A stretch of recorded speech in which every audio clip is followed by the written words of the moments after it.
Well, happy 2023. It's January the 1st, 2023.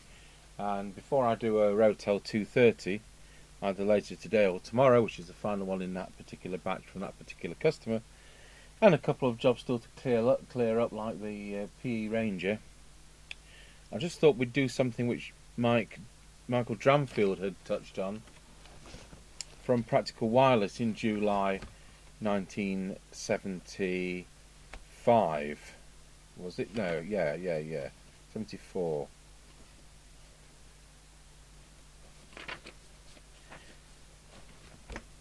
He just built this radio and showed it the other day, July 1974, in the July 1974 Practical Wireless, which is the 3 transistor personal receiver, and then he put it into an amplifier. So Take 20 was a regular feature in Practical Wireless for 73 of these articles, and it started in this issue. It will just come out a little bit on the camera.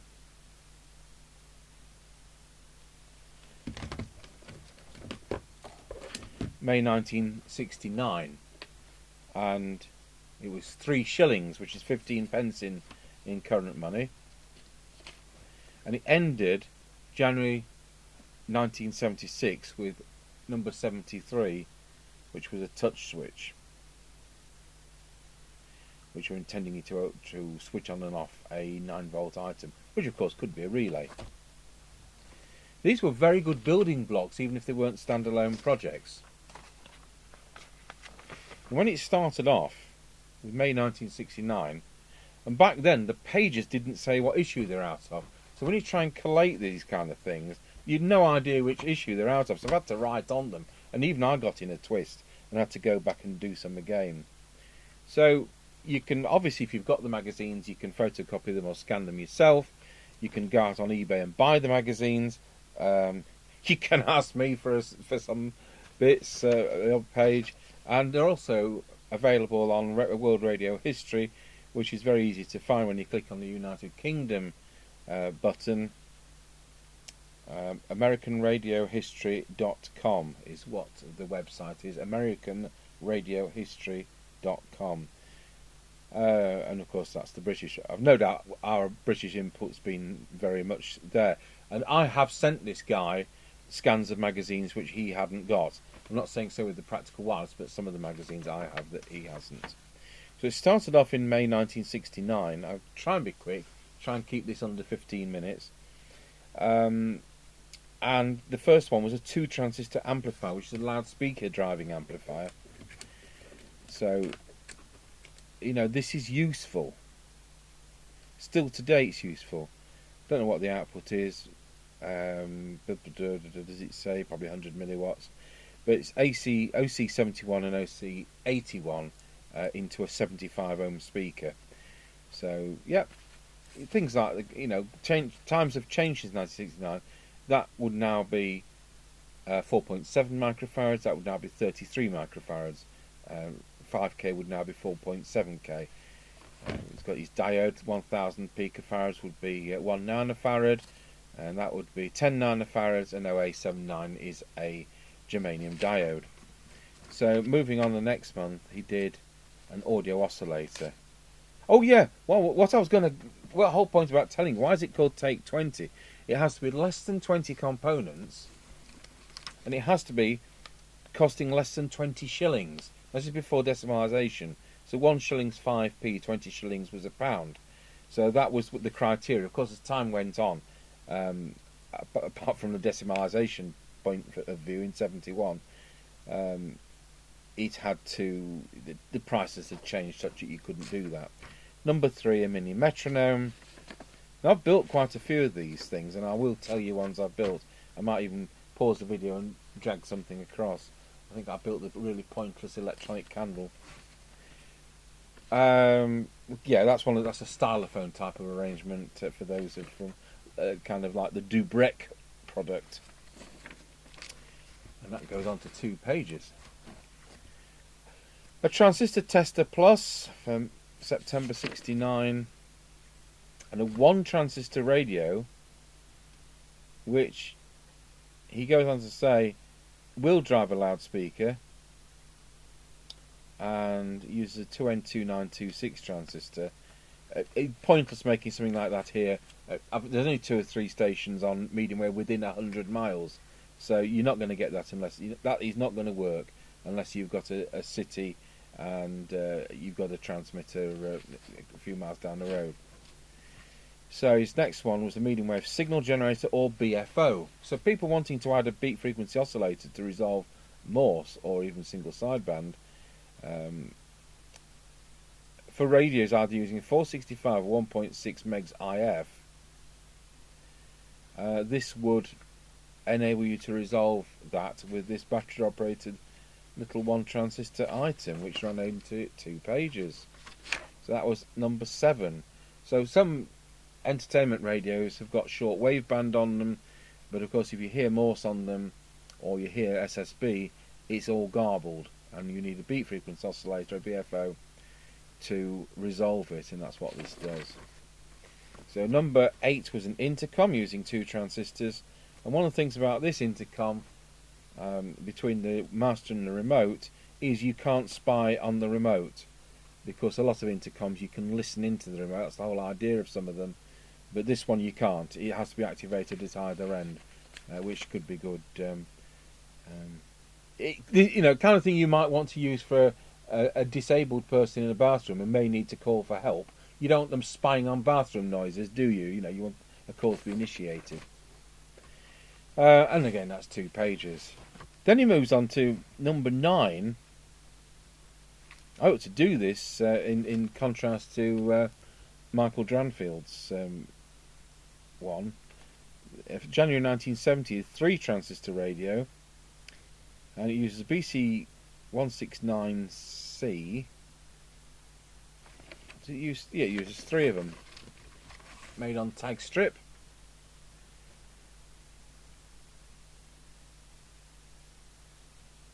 He was using 3 ohm speakers a lot because they could be had out of scrap televisions at the time. And then the very next month he does a 1 watt amplifier. So that would be very beneficial to some of the earphone operated type of radio projects that he does before and after. That's quite doable. It's a matched PNP-NPN pair of any nondescript type of germanium transistors, and these days those kind of things are available from countries which used to be in the Russian USSR thing. You often find Russian pairs of transistors relatively cheap, whereas Mullard types are going to cost a bit of an arm and a leg. So he talks about a complementary pair of transistors for that 1 watt amplifier.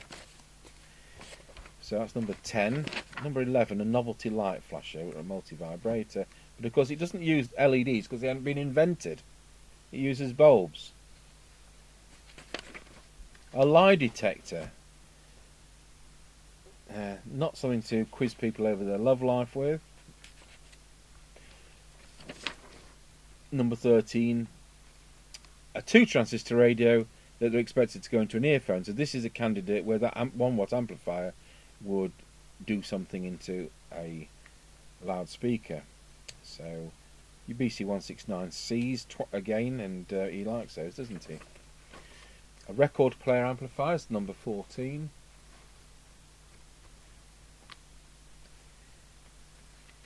Using an OC28, he's 750 milliwatts, 3/4 of a watt. That's going to be quite substantial. You can't always. That could be like 15 Dixon's watts. It's Curry's these days, isn't it? One transistor shortwave receiver. You see, that would work here. Number 15. 2 pages of that. Let's move that across so when there's 2 pages you can actually see there's 2 pages. Signal injector. I built that. I was absolutely desperate need for a signal injector, and I kind of built it out of my spares box, so to speak. I built that about 1976, so I'd be 14 at the time. Absolutely desperate for a signal injector, so I just built it. Multimeter extras, that seems to me a bit boring. You know, back then there weren't digital multimeters. They were better, unless you're buying Avo 8s at £100. You were having cheap multimeters, insensitive multimeters with limited ranges, so that would expand a cheap multimeter. Now, add on tone control. If you sat that in between your whatever and your amplifier, you've got another building block for an active tone control. So it's got, looks to me like it's got bass and treble separately. It uses a transistor. It runs on a 9-volt battery, and so it is an active tone control. Whereas a lot of cheap products with a tone control, and that includes CB radios, they're not active. They're just a capacitor across a variable resistor, and it just puts more capacitor in or less, and putting the capacitor in makes it bassier. But that's probably quite good. Another useful thing, general purpose preamplifier, another building block. Megaphone, what he says in this is, of course you could put it onto a re-entrant loudspeaker and run it off a 12-volt battery. So it's not, you know, obviously the shape of the product, you've got to make the case and all that, haven't you? But it can be a box with a re-entrant speaker on top and a microphone. He's using some telephone thing, I think he is. But again, number 20 for you to look up if you're interested. 2 transistor radio. So what's he using this time? 2N2926 green. There are different gains depending on the colour. Orange always a popular one, and there's green. So 2 transistor radio. That might pick up something here. Metal locator. That's alright if you're on the beach and you fancy finding people's change which fell out of the Speedos. Sounds novel. A musical instrument. I don't think we'll be going down that avenue. Rain alarm. So you're going to have a pad outside, and it's going to oscillate and go woo when it picks up some water on that pad. Another audio amplifier into a 15 ohm loudspeaker. That's going to be a substantial output because it uses a BFY51, which is capable of 1 amp. So it's going to be quite decent. 200 milliwatts, he reckons. That is quite decent. Running from a 2N2926 and built on a bit of tag strip. Light flasher, once again using a light bulb. A 1 transistor radio into an earpiece. So basically a crystal set with 1 transistor amplification. A touch alarm. Yeah, right. Slave flash trigger. So you have a flash gun on a camera, and when this picks up a flash, it instantly triggers a slave flash. So you plug a secondary flash gun into this, and there you are, you get that instant secondary flash.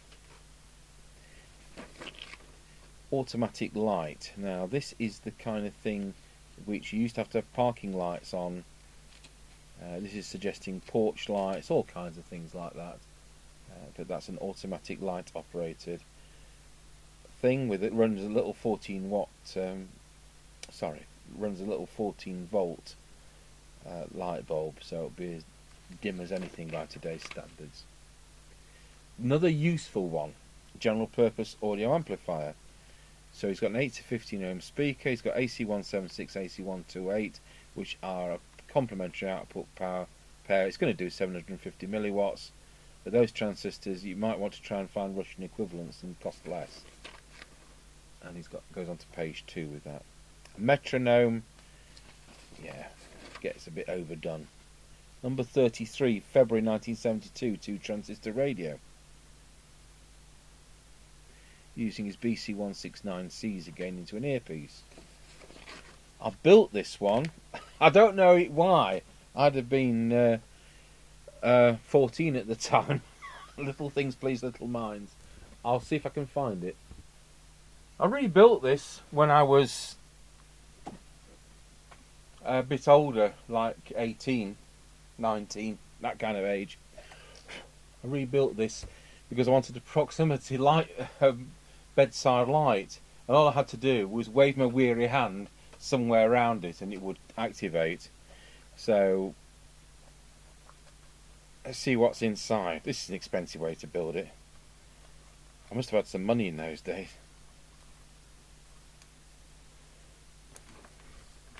All I've got to do is get inside it.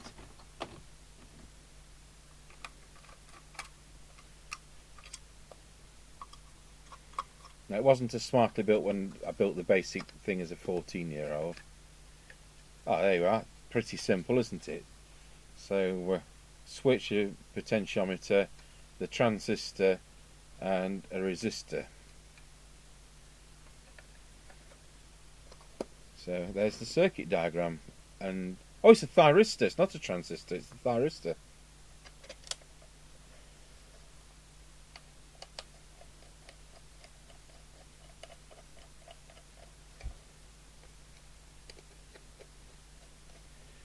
Yeah, there we are. There's one I've actually done.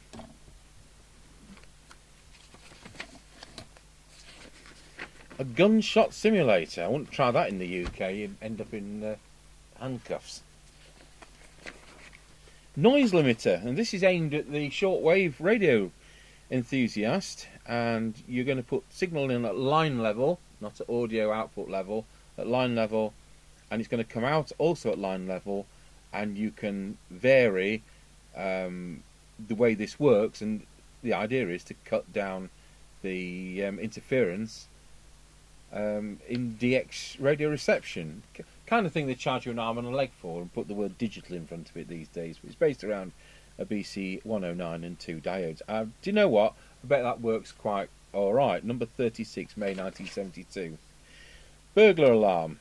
That'll be one of those where you break the circuit, like you tape round windows and loops of things around your valuable jewellery, and it sets the alarm off. It's an electronic alarm. Number 37, June 72.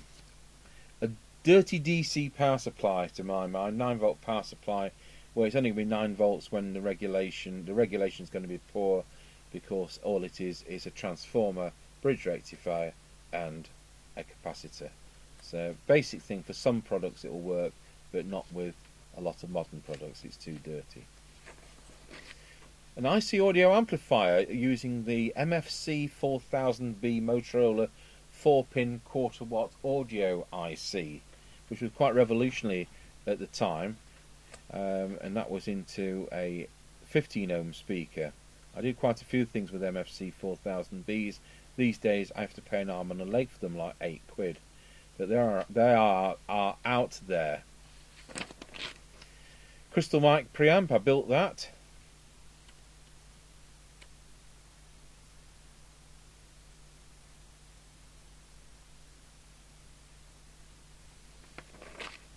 Frost alarm, didn't make that. Hunt the Bleeper, I made that. It was a kids' party thing. Put it into a film canister back in the days of 35mm films. They came in a aluminium originally, before they were the plastic ones. They came in an aluminium can with a screw-on lid, and that's what they're suggesting you use. So it's using a little battery, and it uses a crystal earpiece. And the idea was to, if you're doing a hunt the thimble type of game at a kid's party, you hunt the bleeper. Now this is very quiet, and it takes some hunting. So hide it somewhere in the soft furnishings, and that can be a good game. I did build one. No idea what happened to it. Probably gave it to my kids. My kids, I haven't got any. My sister's children. Audio mixer. So 3 inputs. Just basic volume controls, but nevertheless an audio mixer. Capacitance bridge, yeah, okay, you can test capacitors with that, but I think you'd be better off these days with something else. Signal injector tracer, I think that was still on my wanted list to build. I've got a Heathkit one, so I don't think I'll be bothering. Another audio amplifier into 3 to 15 ohms using BC169 and 2N3702 transistors. So we've got a nice Philips European transistor and a nice American transistor. A varicap tuned beat frequency oscillator. So again, this enables you to tune in SSB or CW onto a shortwave receiver not equipped with a BFO.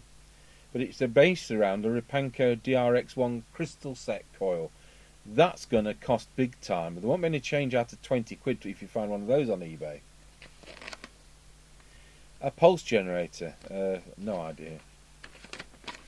A lie detector, another reason not to ask people naughty questions.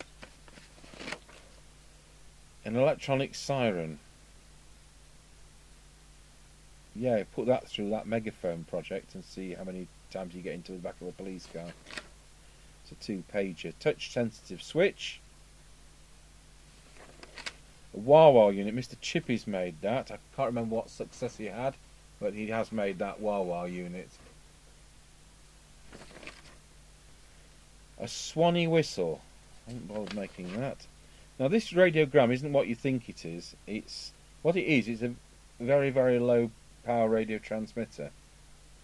It enables you to play your record deck with a crystal cartridge, otherwise you'd need a preamp, and it transmits it to your nearby medium wave radio. That's what it does. And we're talking about 6 inches away. We're not talking about in the next room. So it's going to play your gramophone through a radio. Triplex switching signalling unit. So you know we might have a situation where you've got in a doctor's surgery, you know, might have a indicator light on the wall saying next please, or enter, don't enter, all that kind of stuff, or on the air rehearsal, that kind of thing in the studio. This enables you to have the remote with the lights on 2-core cable, and the whole thing's running at 6.3 volts secondary off this transformer, so it plugs into the mains. So a clever way of not having a multi-core cable. Trafficator audio repeaters. This is where you put the indicators on cars with electronic flashes. You can't hear them. I had a Peugeot 405. It had electronic indicators. Now my Nissan Leaf has electronic indicators, but they've got a noise going through the audio system that it sounds like a relay. But on that, you could easily miss them. And on bigger, noisier vehicles, that's a useful thing to have, based around a 7400 logic gate. And neon flashers, again, before LEDs are just coming out at huge expense. This way you could run a 90 volt LED from a 9 volt battery. Did I say LED then? A 90 volt neon from a 9 volt battery. A grip tester, you know, how strong am I? Electronic timer. I'd have to read the article to tell you what kind of delay we're talking about there. Light controlled oscillator, so as light falls on the resistive photoresistor there, it's going to change frequency, so you're going to go woo woo and make all silly noises. Now this is the Michael Dranfield one which he did, number 61, the personal TRF receiver from July 1974, the magazine with the teletennis, huge project, massive project. It was 100 quid to build that at the time on the front. So he's got 3 BC108s. He used different transistors. I know he struggled with one of the resistors values. I think it was the 3.3 meg he had to alter. But perhaps if it was done with the BC108s, it might work differently. And that into an amplifier like he did, and that would be a valid transistor radio, because you'd be getting 3 transistor performance. It's only a TRF, it's not super het, but yeah, I've no doubt that works. It might even just work here. A variable ratio counter, no idea. IF signal injector. Now, we use that cheap Chinese signal generator when I'm doing radios that require 2 signal generators. But if you're doing alignment of transistor radios, you can use something much simpler. This is variable between 300 kilohertz and 600 kilohertz. So you can set up the IF on a 455 kilohertz IF transistor radio or similar. You could use it on a CB radio where you've got to do that on the 455. It's not as easy on the 455 because that musical note, which you're trying to nullify, isn't as prominent on 455. But I've done it on 455 on this bench many times as part of the demonstrations that I do. So that could be useful for 3 BC108 transistors. A high impedance, high resistance voltmeter attachment, and hardly see the circuit the way it's scanned.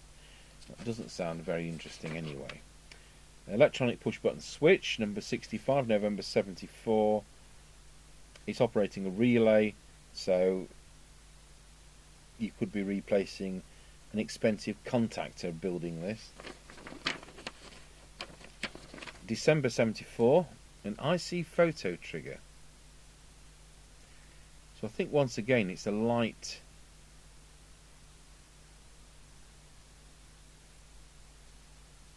I'd have to read that. It's probably a light operated switch. A wobulator is effectively a scan generator.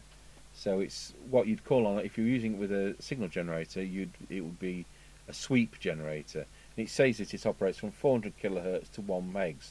So again, if you've got 455 kilohertz and you need it to set up FM, this is an alternative method than a synad meter. But you'd have to study that subject, and that's 2 pages. 9-volt power supply with some regulation.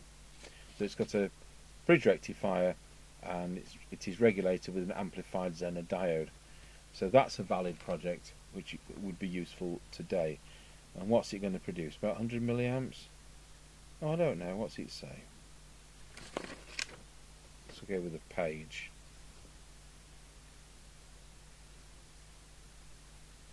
$250 milliamps. Morse code oscillator. I didn't build this one when I was learning Morse in the 80s, but I no doubt that's a valid circuit. OC42 BSY95A into a 75 ohm speaker. LED flash. I did build this one. I'd be about 15 at the time. I was deputy organist at a church in Rotherham, and there was some Christmas play on, and the angel Gabriel, she wanted a flashing tiara, and I built this random flasher, and she sewed it into her attire, and that was the last I ever saw of it. But it was a fun project because it used LEDs, and they were new out and they were relatively expensive at the time. So that was, you see flashing lights everywhere. Well, you didn't then. Motor speed controller. I use it on a quite an old-fashioned drill in the organ workshop. Built that in a metal case. Another trafficator audio repeater. It's going to make a racket when your indicators operate when in vehicles where you can't hear. And the final one is a touch switch, which is again switching just 9 volts. 9 volts in, 9 volts out. You could switch a relay with that. And that covers until the end of the Take 20 series. So while I was researching that, I came across 2 things. Another regular series was this, and that is IC of the Month, and this was number 11 when they covered the Motorola MFC 4000P. Now if you remember, the quarter-watt audio amp was featured in one of those Take 20 projects, and this is the internal innards, 2, 4, 6 transistors, 3 diodes and some resistors. And again, we're going back to 1970-71, and that was state of the art, and it does only have 4 legs. So this can be they always put building blocks of what you could do with it, so things like that. You think, oh, I don't know what's inside it. What can I, if you can't get the part, what can I replace it with? Well, this kind of information is key. And finally, this is a project, another interesting project for those of you into SSB alignment, which I'm not. This is one of the reasons I don't do SSB. I haven't got a 2-tone tester, and I'm not going to bother doing one either. It's only 2 transistors, and it does the 2 frequencies which you're supposed to do simultaneously, and it enables you to do the modulation on an SSB set, because it's not a single frequency. We set the FM radios up and even the AM ones up with a 1 kilohertz tone, which is pretty industry standard, but it's a dual tone for SSB. So there's a proper project. I could scan that for anybody interested, or you could find out which magazine it was on yourself. So there you go, a look at the Take 20 series. Thank you to Michael Dranfield for putting that idea into my head. If any of you are interested, I wouldn't mind building the odd one for a laugh. We could do a video on building the odd one. You could do a radio, you could do that tone control, you could do an amplifier, and with 3 boxes you could generate something useful. But this was the original concept, as I said, less than 20 parts, less than 20 shillings. So that was a £1. So thanks for watching. A nostalgic look around the early 1970s practical wireless magazine.